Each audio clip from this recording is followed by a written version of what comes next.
Hey everybody. And when I say everybody, I don't know who exactly I mean because who's ever going to see this? I don't know. I just had to say something publicly because I care a tremendous amount about this little guy right here. This is one of the latest of the Ben Cooper costume kids. And I wanted to, I don't know, just say something out loud on YouTube for a couple of reasons. One, I want to know if anybody else feels the same way about this product as I do. I feel a ridiculous amount of affection for this product. We have the box right here. So I want to know if anybody else feels about this the same way that I do. And I would also like this to serve as a shout out. I don't know if anybody at NECA is ever going to see this, but this is the only way I know how to say thank you for this product in a way that somebody might hear. See, it feels honestly like somebody went back in time and just plucked a memory right out of my head and then cast it in plastic.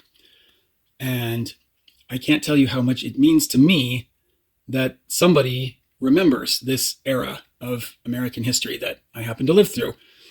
We have the plastic costume from Ben Cooper, which smells like a pool toy. And I will tell you this, it actually mimics the smell. It actually mimics the smell about 80 or 90%. So up to and including the smell. And I'll tell you how I know that in just a minute. Well, actually, I know that because I have the original Ben Cooper costume that was part of my Halloween collection before this figure came out. There's the box, and we'll talk about that in a minute. And honest to God, there's the too hot plastic costume. There's the too short cape. There's the mask that never quite fit on your face. It always was ridiculously oversized. There's the strap, right, that used to go around your head and used to come off, oftentimes before you were even done trick-or-treating. As a costume, you know, it was a lot more about imagination, I guess, than it was about the quality of the costume. And man, I've got to say, I EDC pretty heavily. I've got a lot of gear in my pockets and on my belt all the time. So I'm actually, you know, a little bit more like Batman now than I was back then. But my God, this costume made me feel like Batman. I remember running around on a cool autumn night, sweating like crazy, but I didn't care. I didn't care because I felt like Batman. I felt like I could run around and climb a tree or climb a building or just do anything I wanted.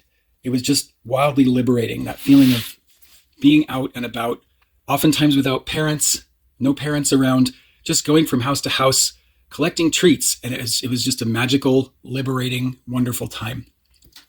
I can't say this strongly enough. What I really want to do here, again, is just shout out to NECA.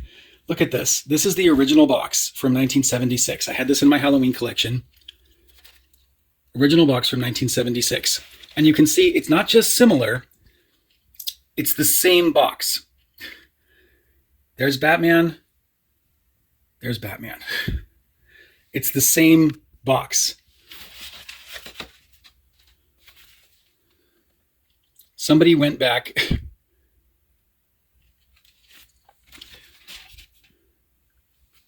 Somebody at NECA loves these things. Look at that. Somebody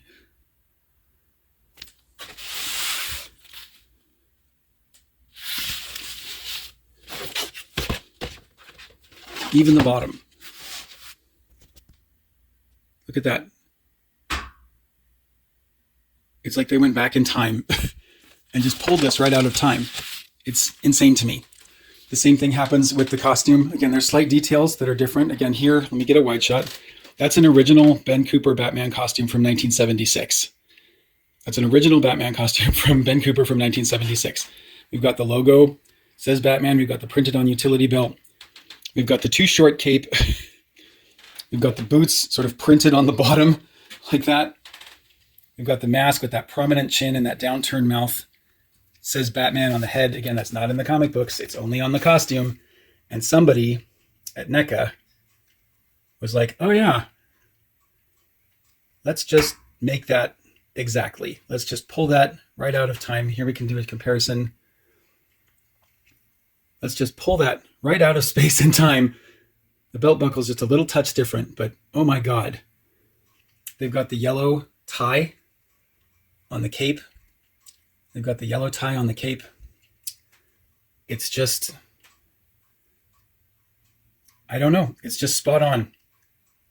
It's just spot on. It literally takes me back in time to my childhood. It is so accurate. And there's one last thing that I want to talk about. This little guy comes with a trick-or-treat bag. He's got an accessory. There he is. And he's got an accessory. It is a trick-or-treat bag. It's got the Super Friends on it. This is the lineup from 1973-1974 season. We've got Wendy and Marvin. Right, let's see if we can focus on that. Right there, Wendy and Marvin. Only in the 1973-1974 season. And Wonder Dog right there. From the 1973-1974 season of Super Friends. So, okay, that's something, right? Of course, your trick-or-treater comes with a trick-or-treat bag. However, if we look very carefully at this other trick-or-treater figure, we can see that this is a grocery bag. Grocery stores used to hand these out for trick-or-treaters to carry around right around Halloween time, right when I was a kid.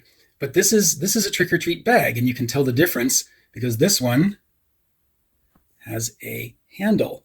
That is a custom, right, printed by a grocery store. Fast food stores sometimes handed these out. Drugstores sometimes handed these out in the 70s and 80s. That's a trick-or-treat bag. Batman here does not have a trick-or-treat bag. When you look at this, you can see this doesn't have any handles. So what is it? Well, if you look at the stitching, see if I can focus on the stitching right there. If you look, you can see it's doubled over right here, and it only opens on one side. This, friends and neighbors, if you weren't alive in the 70s and 80s, this is a pillowcase.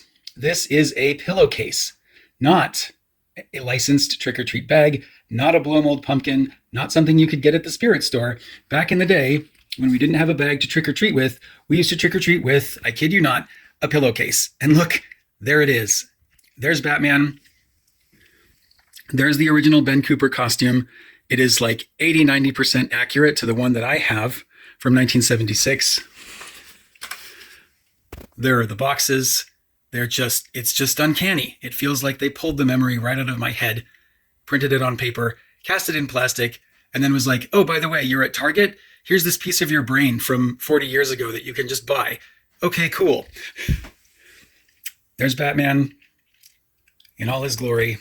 And in my opinion, what shows the most love out of all of this, all of the costume stuff, right? You can find that. You can buy it. It's in antique, but you can get it. I know because I have it myself. You can pull those details, right, off of something licensed. You can pull those details off of something licensed and make it look just like this. But in order to know that Batman would be trick-or-treating with a pillowcase, you almost had to have been alive during that era. And again, then you'd have to grow up, start a toy company, and think to yourself, what do people my age, what would they be interested in? They'd be interested in an action figure of like an 8, 9, 10-year-old, 7-year-old child in this costume with, again, folks, not a trick-or-treat bag, but a pillowcase, because that's what we had back in the day, because we made do with these crummy, wonderful, awful, beautiful, fantastic, terrible plastic costumes.